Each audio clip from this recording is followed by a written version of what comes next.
I'm Dr. Bart Rademacher, and this is Prescription for Your Transformation. Real people, real conversations, and real success. And I'm totally delighted for today because this is a new dimension that really speaks to my heart and the heart of so many in the United States and all over the world. And that is getting in touch with our real origins, the real sovereignty of our lives that really make a difference for us. And we're just not really in touch with it today. And what do I mean by that? Well, with all this advancing technology that we have, we've kind of lost sight of our origins, where we really came from and our connection with nature, connection with what's really happening on this planet because we're so consumed by modern technology. And so what's important for us to recognize is simply this, is that as we evolve, we need to get back to our origins. We need to get back in touch with our connection with that world. And I can't think of anyone better than Anthony from the Acjachemen nation and previous president and chief of that nation to help us and guide us in this reconnecting with nature, reconnecting with our planet, and also to support his mission that is so critically important for the warrior path of many of our active duty, military personnel, as well as our veterans. And so I'm inviting you today to really empty your cup and listen to what Anthony has to share with us and the importance of understanding the natural healing energies that exist in this planet and how we can begin to integrate that with our own healing in today's world. Anthony, thank you so much for joining me today. Thank you for having me, Doctor. Appreciate you having me on your show, and I hope this will be beneficial and helpful for all your listeners. No, I absolutely do believe that will, because truth to my heart, with my background, in the medical field and learning Newtonian physics as the origin of modern medicine, and recognizing how actually quantum physics is where the real answers lie. And this is something that the ancient wisdom and our sovereign nations in our country have been attached and working with for centuries, way before we begin to understand it today. And so that's why I think it's important, your wisdom, the wisdom from your nation and other nations in the US and throughout the world can help us understand where true healing can begin. And quite frankly, you've got the science behind that through centuries of experience. And so that's something that we have to begin to trust as we bring it into our lives today. So today is about what are some of those practices, some of the missions that you're involved with, some of the incredible work that you've been doing for your nation, other nations, and working with the federal government and the White House to make some shifts. And interesting enough, as you're helping other nations embrace the modern world, it's time that we begin to embrace the ancient world, the ancient wisdom that you can bring to us. So let's talk about what your mission is and where you come from. Share with us your nation, your story, and then let's dive into those natural healing practices that are actually really quite effective. Excellent. Yeah, that's a number of items you listed there, and I think it'll take up all of our time to discuss them, and perhaps another segment on these things is perhaps this could be an ongoing exercise and teaching that we can do. Oh, I'd certainly love that, by the way. That would be great. But let me just start just with the introductory part and then get into a little bit of information on that I'm always asked in general about Indian nations and terminologies and then basics understandings, just as a foundation to go into the intricacies of our ancient traditions and how they're still very much alive today. Let me start by saying, of course, I'm Anthony Rivera. My Acjachemen name is Ashuna, and Ashuna is a special name and designation from my particular nation in Southern California. It means rainbow spirit breath. The bands of the rainbow are very significant dimensions and energies that help us along our journey in this life and the other lives. Um, and the spirit breath is what keeps everything alive. So I'm very happy to represent myself as a Shunachite as well. Um, I served my nation as tribal chairman, which is an elected position. It was traditionally a designated tradition or an appointed position, if you will, in our thousands of year history. Nowadays, we have elections, and many of these exercises have been imposed upon us by the American nation. We have been living in the Southern California area for thousands of years and have plenty of evidence and legacy and records proving that. Um, I served as the chairman, which is equivalent to the president of a nation. We have a council of representatives that lead and guide the welfare of our particular nation. I retired a number of years ago and went into the private sector to do whatever I can, not only to serve my nation as I did as a political leader, but also to serve other Indian nations in finding solutions to some of the issues that we have and help other tribal leaders plan for the future. We have a ancient philosophy that we do planning 7 generations in advance at all times. And the things that we are experiencing today were planned 7 generations ago. So today we live in a very interesting modern world that our ancestors planned for, at least for our existence and continuation. And we plan very much to, our planning will take us to the next 7 generations. We plan on being around for thousands and thousands more years.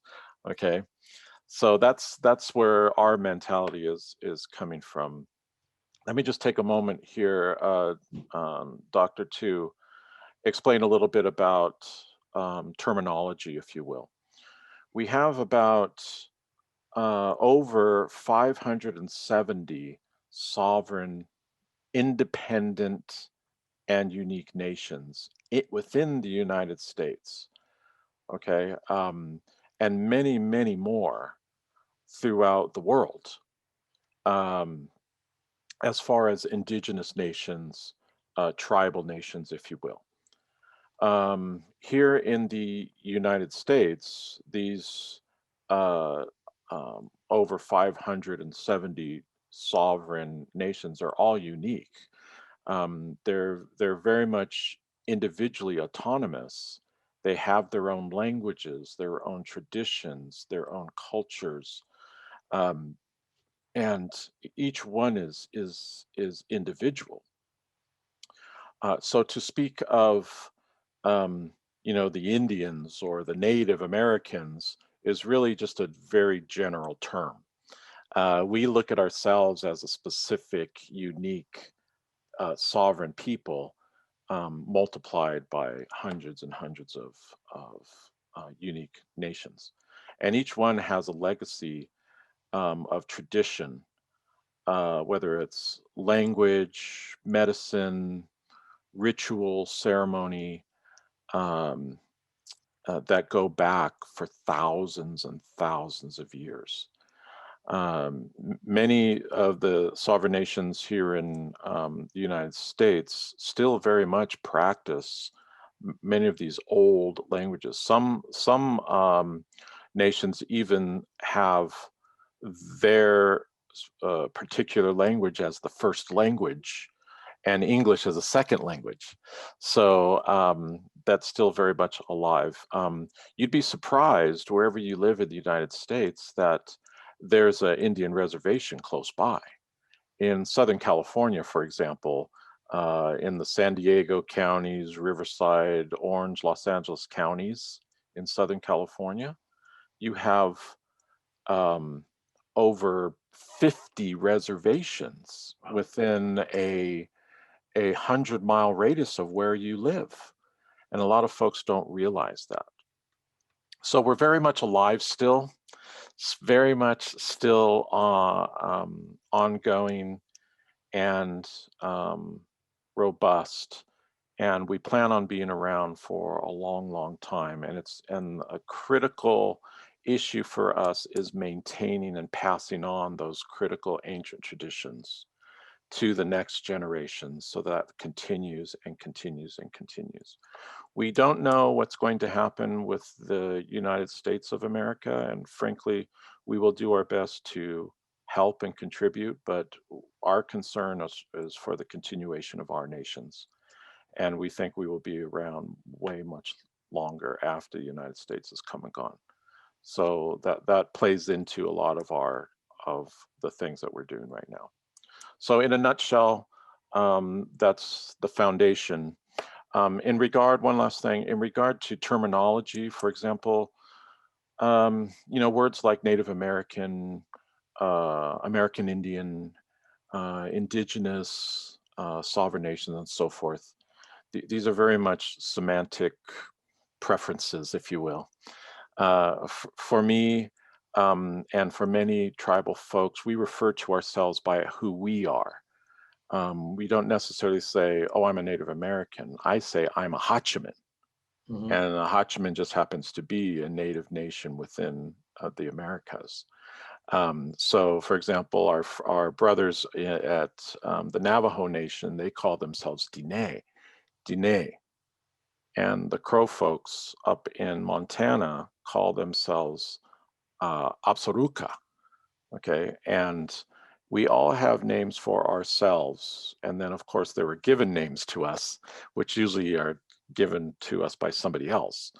Um, but I always tell folks, if you're referring to peoples of what we call as a combination, all the tribes, Indian country, we came up with this term Indian country to comprise all of the peoples and nations within North America.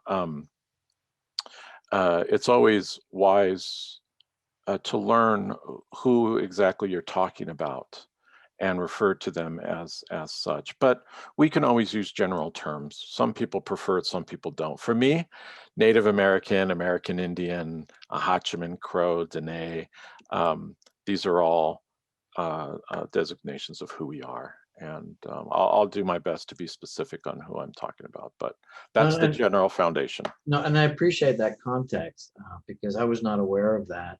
But most importantly, I think what's relevant is the fact that you have centuries worth of wisdom and centuries worth of success living in nature in harmony, and such that these practices, these traditions are really relevant for us today and important for us to begin to embrace. And that's particularly why I'm excited to be talking to you today, Yeah, in right. in addition to the work that you're doing. And so I appreciate how you put this all into perspective for us. Yeah. And truthfully, all nations, deserve that respect, deserve the respect for the uniqueness and their Mhm. legacies, because that's your identity. And as much as any individual relies on their unique identity, again, we must respect yours. And Mhm. so thank you for that qualification. I'm curious, before we go into more into the weeds of the natural healing practices that you're going Hmm. to share with us, with so many different nations, um, you know, are the healing practices somewhat similar, or are you finding that there are a lot of uniqueness and differences in that? And it'll be interesting to find out what all of them are in a way. Yeah.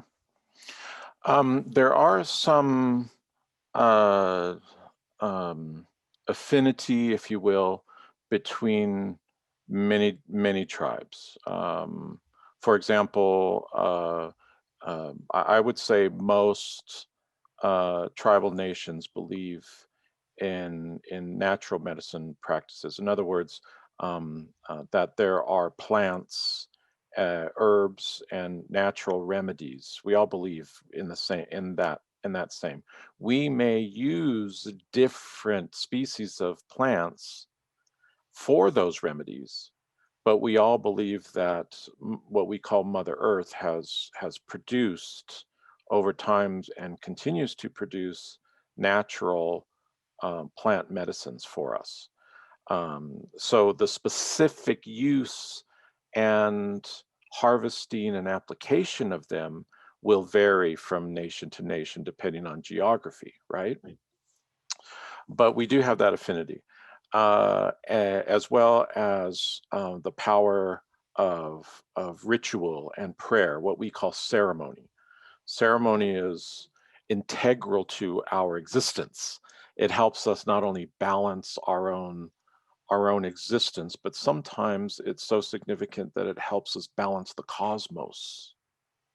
Okay, just by performing certain rituals that we believe are there to help not only our world but the world at large.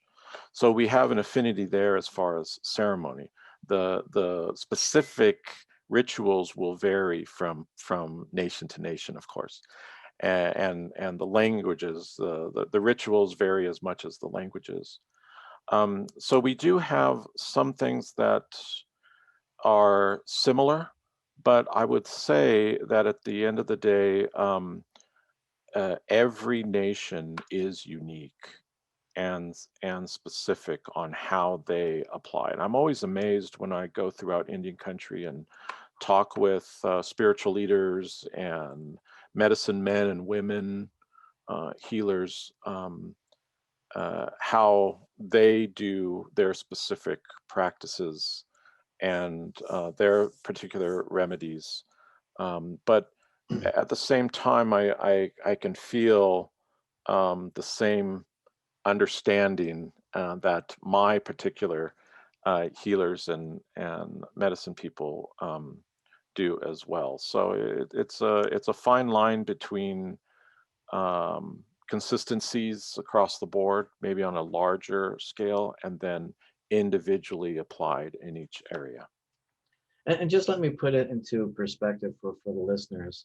Modern medicine has relied on Newtonian physics, and what we mean by that, it's really three things. It's materialism, reductionism, and determinism. And so the scientists felt that if you break everything down to the component parts, to the smallest particle, then you'll be able to control this, and then you'll be able to control the universe. Well, that's not exactly true. It gives us a lot of insight and understanding of things, but we're missing out on the whole energy and the vibration aspect in our world. And that's where Einstein came in with the concept of quantum physics. And as we look at that, we can see that individual particles, so the material particles, has an impact on other particles as they connect with each other. But energy has 100 times fold impact, and that's not something that we can actually see. Now we can measure it, but we can't see it. And so the point is, per Einstein, is that the field, which is the energy field, has 100 times more of an impact, if not more, on the particle. And so, in context, to what Anthony just shared with us, their ceremony, their rituals affects the cosmos. Guess what? It does. It's real.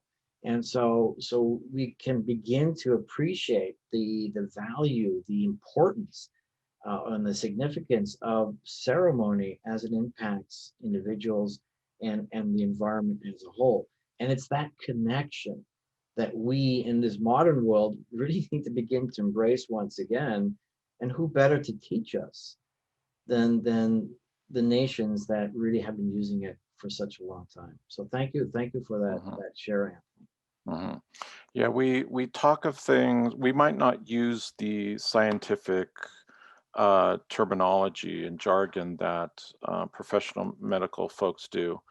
But I believe they are very much similar. We're saying the same things, just in different terms. We talk in terms of spirit and ceremony and um, the Creator and Mother Earth and uh, things like prayer and ritual, the wind, the sun. Okay, these all are might be symbols that we refer to things that are cosmic, if you will.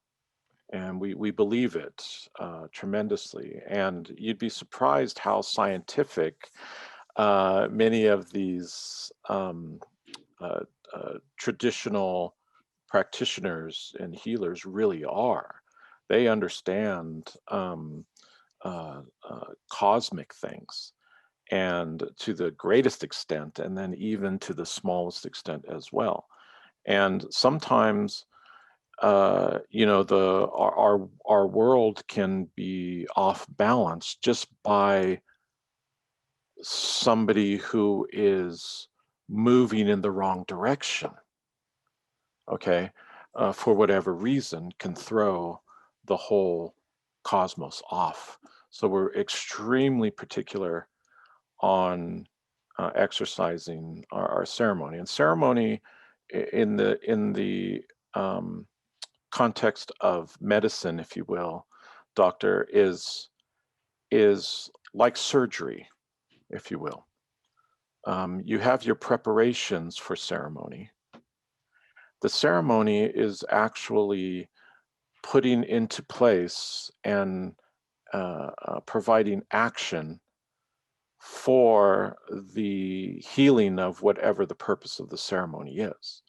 And then when the ceremony is complete, you have your follow up, which takes what you've done out into the world. So it's very similar to performing surgery, I would think, where where the actions that are taken are significant to the healing of the soul and the body and to other realms as well. No, I love that, and it's a good way to appreciate the work that you do and the impact that it has. And so, in essence, surgery is very impactful, and so are your ceremonies. So, share with us, some of the ways that you're looking to integrate this into medicine. How is it that we can get more in contact with this or access to this? And one thing, and I'd like to share this with you and the listeners as well, is that I'm actually putting together a master class for physicians.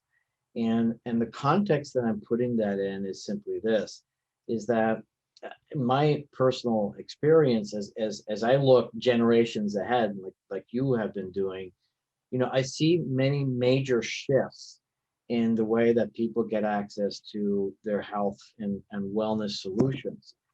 And I do still believe that a central role in that, doctors must maintain a central role in that. But unless we adapt, unless we change the ways that we're doing things, we will become less and less relevant. And so that becomes a problem now, because then now there's so many other actors out there that are influencing the health and well-being of people, and that could be actually quite disastrous. And so the point that I'm getting at, Anthony, is this, is that as physicians, we need to embrace a central role in the lives of all of our patients, like we did many, many years ago.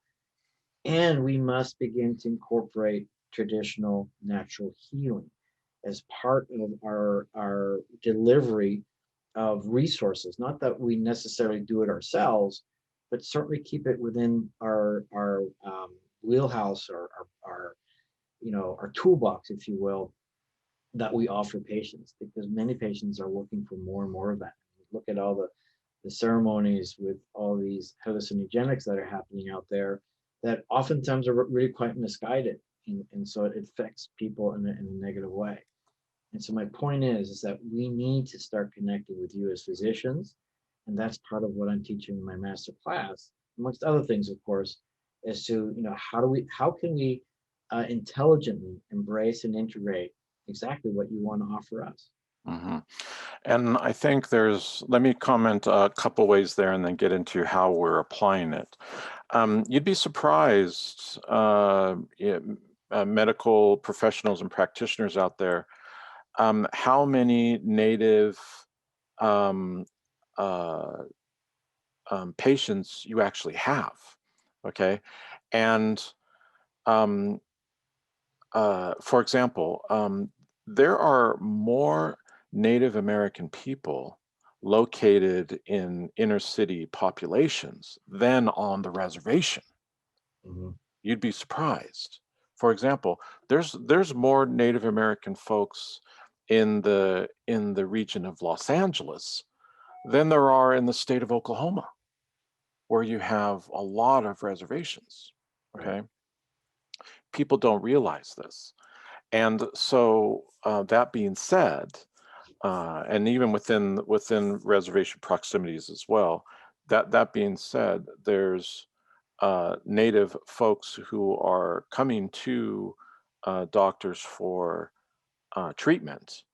Um, Native healers don't normally perform actual surgery on people. Right. We're smart enough to know we need professionals at times to help us with our, um, surgical and more advanced type treatments.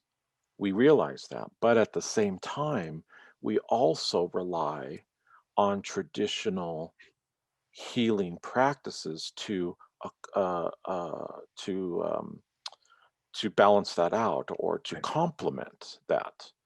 So one area that we see a need is for us to help medical professionals, whether it's to provide curriculum, which we are working on right now, to help them understand and integrate some of these understandings and practices.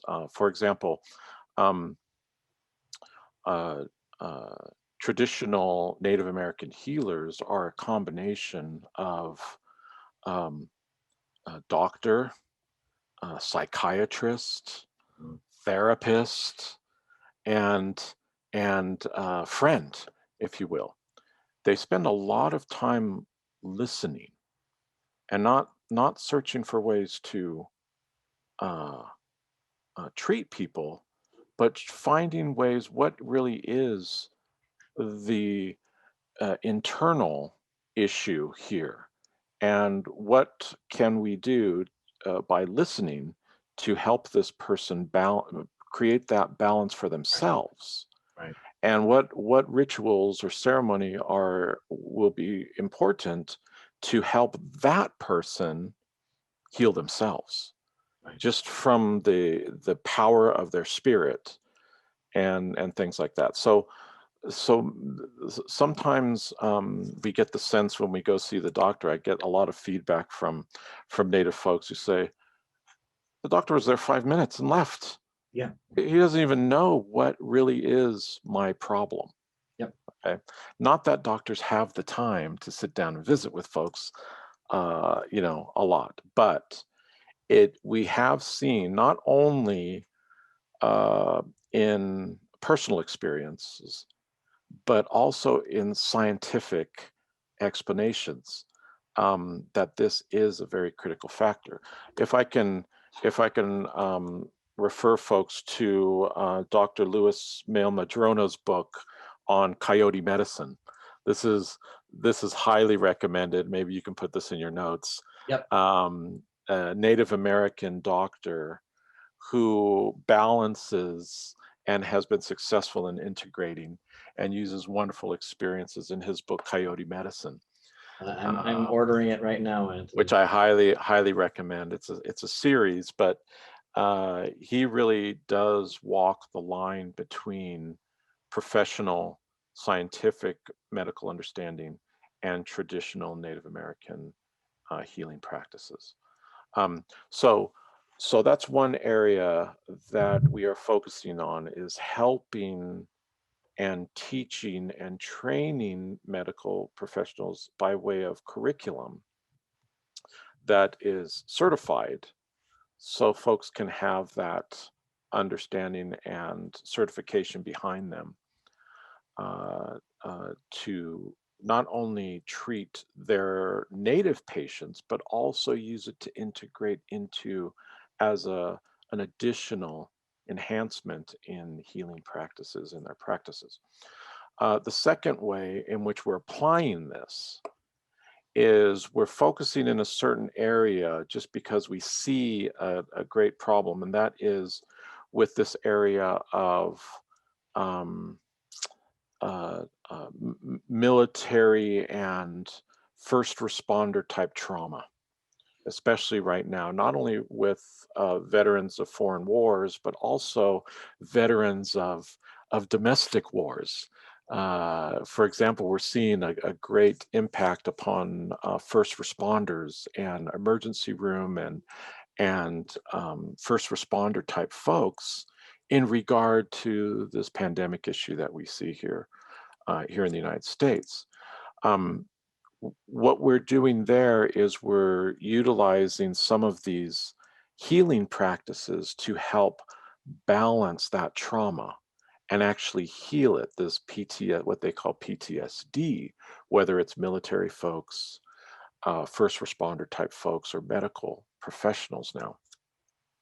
We have a long tradition of, of, of balancing war and peace. Um, and we've done a pretty good job because we haven't been completely wiped out. So we understand how to balance war and peace. Um, we do have folks who are really good at running into danger in the United States. You know, professionals, first responders, police, medical folks, military, who are heroic at running into danger, and they know how to train and work towards um, dealing with the dangers of warfare and emergency.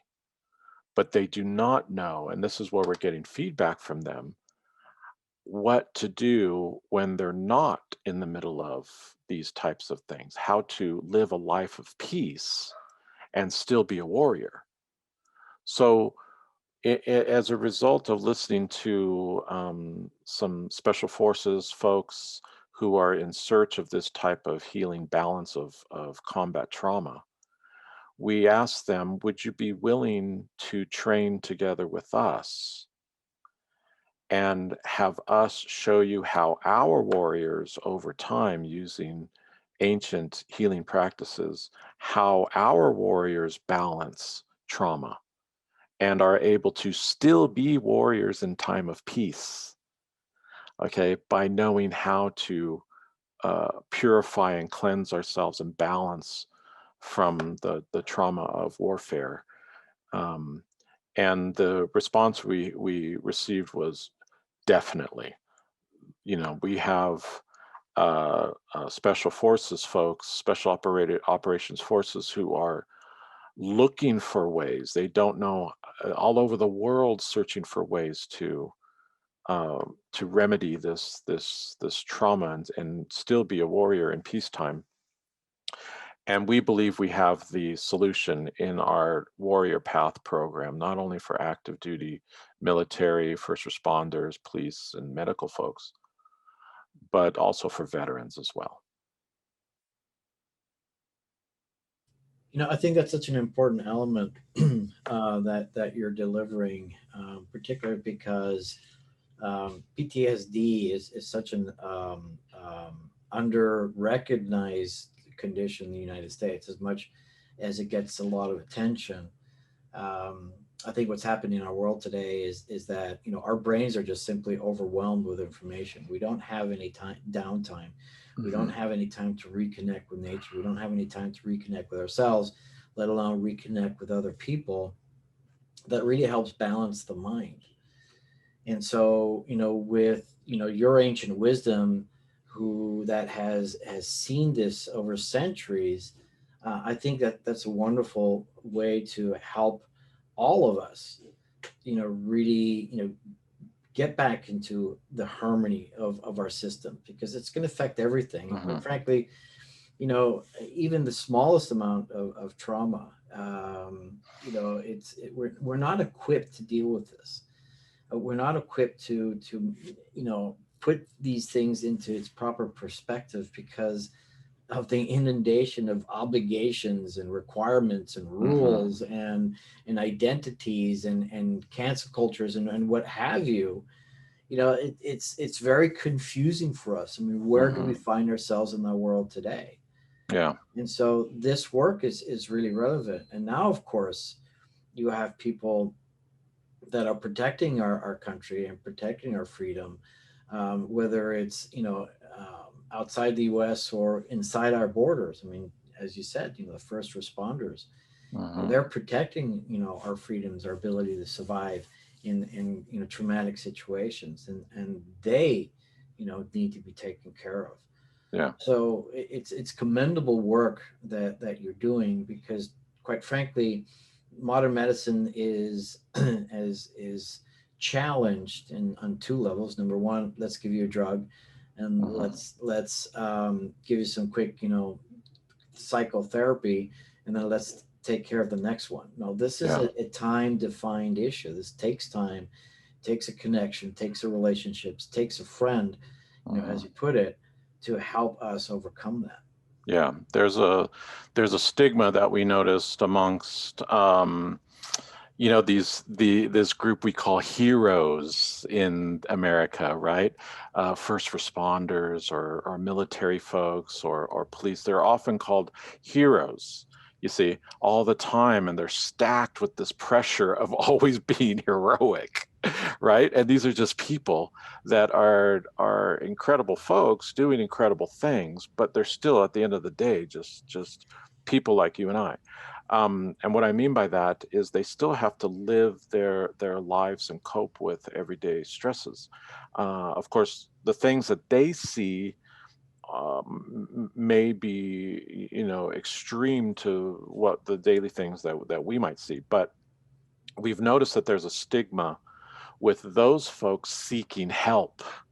because as soon as they say, I need help, they are considered weak, and they are considered contrary to this alpha class person that must always be extreme. And so we found that they try to find, hidden ways to seek healing if their souls and relief from the stresses of trauma. um, what we what we communicate to them is, hey, listen, it doesn't mean you're weak. As a matter of fact, being a warrior means being able to do those same things in peacetime. Okay, that being a warrior isn't just during times of war or emergency or times when you must be heroic. Okay, being a true warrior, at least in our traditions, also, and probably more so, is significant during peacetime, amongst your community, in your family, within the village. That's where you're heroic, by being able to lead and take care and function properly. So we help them through with that understanding that there's a balance between the peacetime warrior and the emergency time warrior. And together, that is a true warrior. Okay. So we help them understand it from the way that we approach it. And that peacetime warrior is the part that's missing. for a lot of these folks. And that's what we're invited them to come to our programs on reservations right now in Montana and in Arizona, and invite them uh, um, to experience that and come out a better person by having a strong soul and a strong warrior spirit. So it's too one-sided when you're running and gunning and being the hero that way, and not being the hero running and leading your village and your family. The derivation of hero from Greek actually means protector for two. Hmm. And part of the hero's journey, in fact, is learning how to overcome the challenges, Hmm. that the hero must face.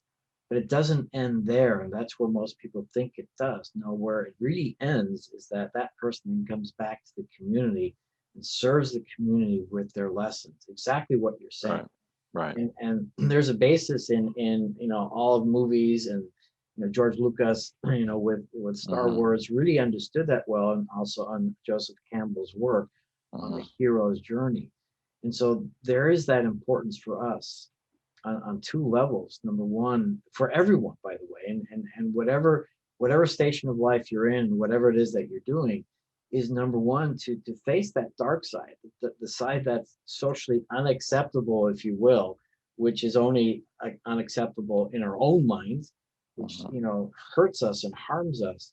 Hmm. But to face that side and be vulnerable when most people would look at you from the outside and say that's weak. And no, that takes a lot of courage. Hmm. Yeah. Courage to face your dark side and realize that there's an angel on that side. There's an Yeah. angel, there's a gift, that's going to tell you, um, what you can do. Yeah. And then bring it back to everyone. And so this Yeah. is the work that you're doing. And you're Yeah. really helping, our vets and our active duty, military Hmm. personnel get access to that. And where are you doing that now? We are doing that in on one of the reservations in Montana, as well as one of the reservations in Arizona. On our website, sunfiretribal.com, we have explanations and updates on when and how and what we're doing. We're doing more than just our warrior path. That's one program. We have others in tribal diplomacy, helping folks understand how to deal and train within who have to deal with tribal societies, which is more and more significant these days, as well as other things. We have a horse training program, native horse training program, which also includes horse therapy type work. And this is all from the native perspective. But I wanted to throw in something interesting here. A lot of folks believe that um, this idea of being a warrior means you have to always be involved in killing people. And in the native warrior society and understanding, it's quite the opposite. It's very interesting. The warrior path, in order to become a war chief, which was one of the highest designations of leadership and honor within certain tribes. Take, for example, the Crow tribe. In order to become a war chief, you had to perform four different significant acts of um, courage, if you will. None of them involved killing, which is interesting. One of them, for example, is you had to be the first on the battlefield to actually touch the enemy.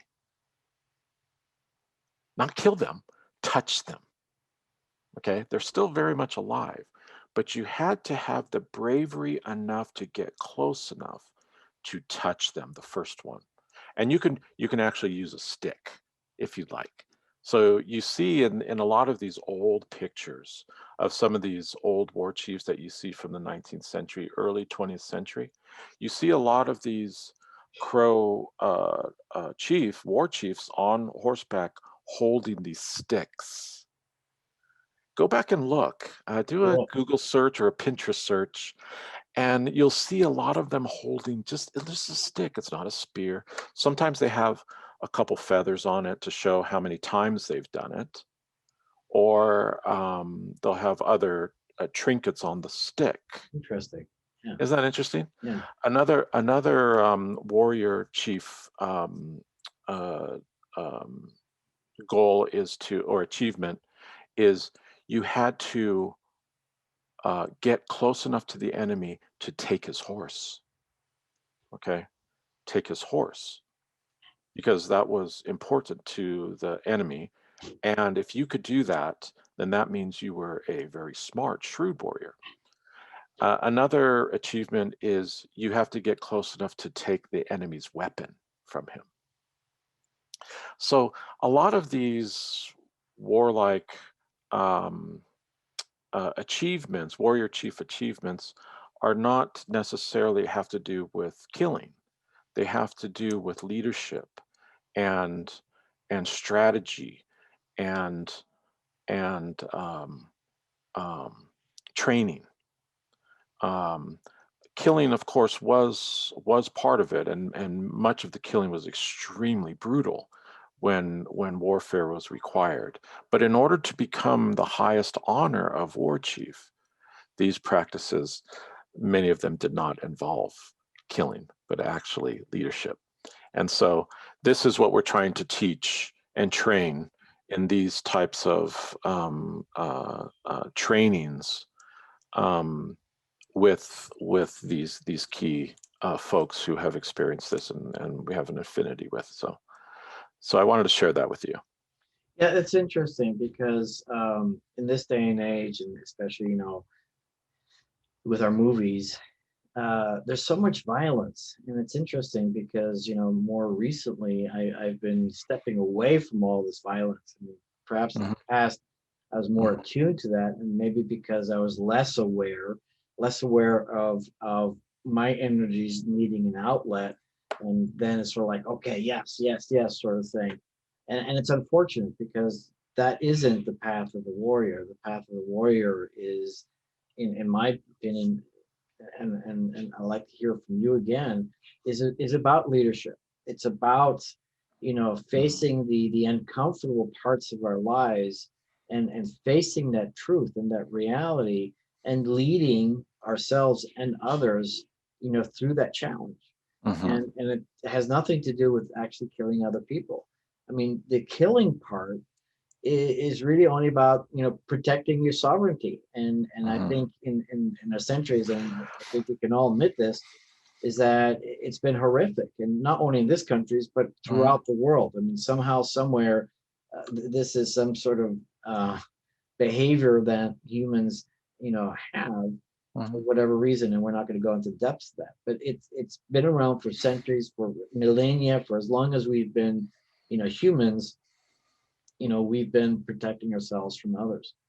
And so, but the warrior part is truly a remarkable path that we all Yeah, can embark on. And that's where we face our own demons, where we face mhm. our own dark side, and That's right. then be that example and leader for others. That's right. That's right. And the remedies, if you will, or the treatments, if you will, that we promote are definitely traditional. Um, I think veterans and active duty folks, they can tell you stories about, their treatments at the VA, but for us, we provide them with what we know works on a traditional way and a very ancient way of healing the spirit and healing the wounds and healing the body, um, to as the physical part or internal part of that balance of a true warrior. Um, So we use a lot of a lot of natural remedies and practices. Um, we chose to do this on the reservations just because we have that energy contained there. We have a lot of the tradition there, a lot of big sky and fresh air and beautiful scenery, a lot of excruciating peace, if you will, for some folks who are used to being around noise. Um, and we help them understand some of these things and go through these rituals. Some of them, include, for example, the practice of sweat lodges. For example, the use of heat and steam and uh, um, uh, um, uh, to help impact the body in ways that have been traditional. I mean, Native folks have understand the significance of using heat and steam and cold and hot to deal with the balancing properly and the healing of the body and rejuvenating of the body. And we still practice it to this day. So we want to share that with others as well. Some of these practices that we can. Some of the ceremonies are incredibly sacred, so they are, some of them are just for the community, but there are others that we know work that we want to share with folks who might not have this available to them in their medicine.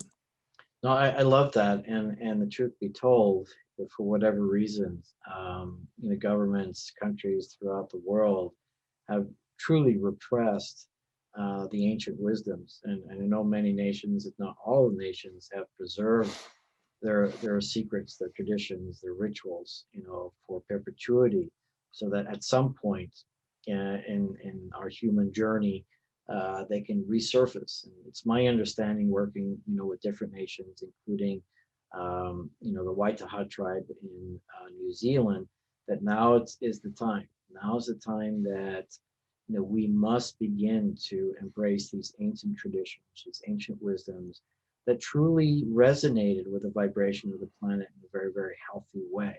Hmm. And not Hmm. backed by science, but backed by experience, but backed Hmm. by intelligent people, smart people, understanding the natural rhythms of the world, and how as physiological beings and spiritual beings we can actually respond to that. So it's not just a materialistic physiological response, it's truly a spiritual one, as you Right. mentioned. It's how we do connect with the cosmos.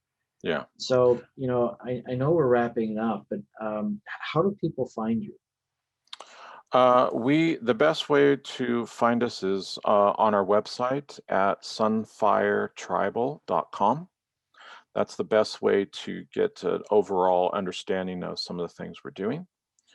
You can always reach me via email at a Rivera, Rivera, at sunfiretribal.com.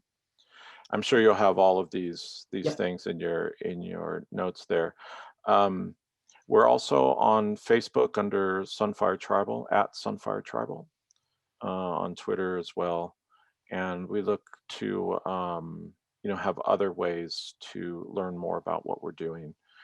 Please contact us if you have any questions or if you're interested in participating or know someone who might need something like this. We're happy to have folks to talk with, but also to come and visit us on the res. I think everyone should have an experience on a good experience on a reservation and a healing experience, especially. You can learn some things just a couple days on the reservation that you wouldn't imagine. I do want to just one last important note, and that is in regard to authenticity. We promote authenticity as well in a lot of our training. And what I mean by that is, a lot of folks can go, somewhere out in the desert and light some sage and hold up a feather. Okay, that's all good and well, and if that works for you, fine. But like modern medicine, there is protocols and there is understanding and knowledge. Okay. We promote that authenticity of being professionals in the traditional healing ways. Okay. We will at a point, it's on our plan, be able to certify folks in traditional healing practices and practicing, if you will. Um, so that is coming down the road with some folks that are helping us work on a board certification uh, platform for folks out there. So we're excited about that and helping folks understand the authentic way to do these types of things. But to have that experience, come and visit us, and we'll have more information coming out on our Facebook and on our website. Um, and hopefully when we're ready to launch some new things or have some new updated news on our programs, Doctor, maybe we can jump on again and we can share those with you and get your input and see what folks think about that and invite them all to come out to us. Oh, I would absolutely love that, and I look forward to that. I look forward to my own certification with you.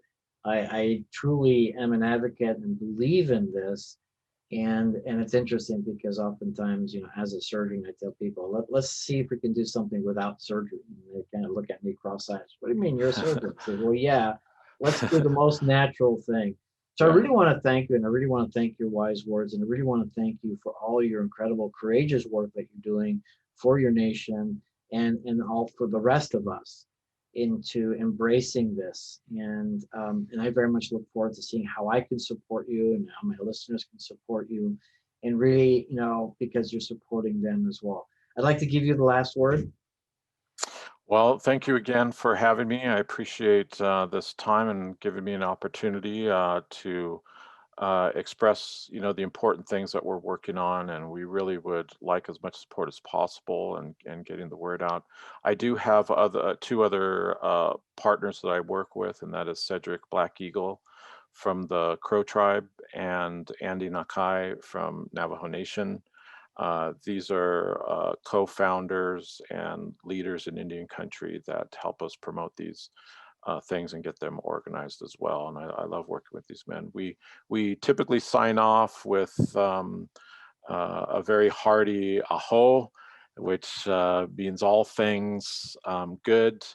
And to all my relations, thank you, and the Creator in the great, wonderful blessings of this earth that we have to enjoy. So thank you very much, Dr. Rademacher, and we hope to see you again.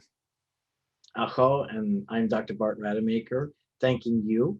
And this is Prescription for Your Transformation, real people, real conversations, a real success, bringing to you the insights that can absolutely transform your life. And this certainly should be on top of your list, how you can get back in touch with the harmony of the earth so that your vibration in your body can begin its healing, how it needs to be in the most natural way. So once again, Anthony, thank you, and aho. Aho. Thanks for joining us on another episode of Dr. Rademacher's Prescription for Your Transformation. Continue the path towards discovering your own authentic genius by tuning in next time for more real conversations with real people.